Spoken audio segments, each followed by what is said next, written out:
Credo che la questione dei ritardi nei pagamenti delle supplenze brevi, sia di docenti che di personale ATA, sia ormai ben nota in quanto si ripresenta ogni anno. Quello che a noi preme sapere in particolare è, al di là di quali siano le cause di questi ritardi, è se si sta facendo qualcosa per evitare che anche il prossimo anno si ripresenti appunto questo problema. Grazie.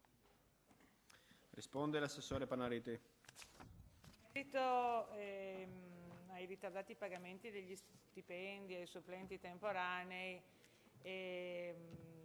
già all'inizio dell'anno, in seguito ad alcune richieste dal Presidente Jacob a altre persone che hanno scritto direttamente a me facendo presente la situazione, ho interessato la dirigenza dell'ufficio scolastico regionale, che si dichiarò a conoscenza del fenomeno, sebbene ritenuto sporadico, e mi scrisse appunto qual era l'iter del pagamento dei supplenti brevi o saltuari. La scuola indica attraverso il sistema SIDI il proprio fabbisogno al MIUR, che versa alla scuola la somma occorrente, tempo ordinario da 1 a 2 mesi.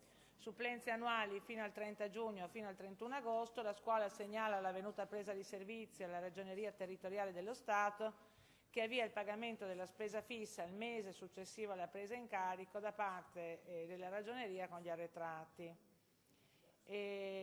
Poi ci sono i casi che sono aumentati quest'anno, dal momento che i ricorsi alla magistratura hanno modificato più volte le graduatorie e resa più lenta la stipula dei contratti di tipo B, cioè quelli che sono i contratti fino all'avente diritto o titolo.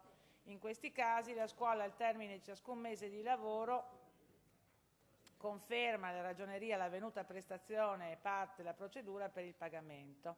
I primi 2 mesi possono essere scoperti, poi ogni mensilità viene coperta.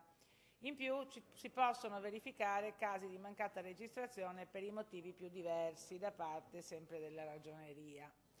Tuttavia, oltre a queste notizie, abbiamo anche mandato visto che in realtà sempre da indicazioni, però che sono indicazioni singole evidentemente, abbiamo notizia del fatto che a febbraio la situazione, almeno per alcuni, non sia ancora risolta. Allora abbiamo mandato una lettera a tutti i dirigenti scolastici chiedendo se nei loro istituti sapevano appunto di situazioni di questo tipo, e attendo risposte dai dirigenti scolastici per evidentemente scrivere al ministro competente. Da parte mia, come assessore al lavoro, non ci può essere che una severa censura del fatto che ci sono persone che lavorano da ottobre e non hanno ancora ricevuto lo stipendio.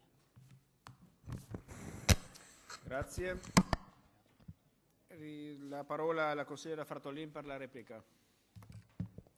Sì, io ringrazio l'assessore per la risposta e per l'attenzione che ovviamente riserva alla questione. Attendiamo anche noi evidentemente il report che arriverà da parte dei dirigenti scolastici per avere contezza appunto del fenomeno, che anche se il direttore dell'ufficio scolastico ritiene sia un fenomeno sporadico, voglio ricordare che impatta in maniera abbastanza decisa su quelle persone per le quali insomma questo fenomeno riguarda. Anche perché il fatto che gli stipendi vengano dati in ritardo appunto figurano come arretrati e non danno quindi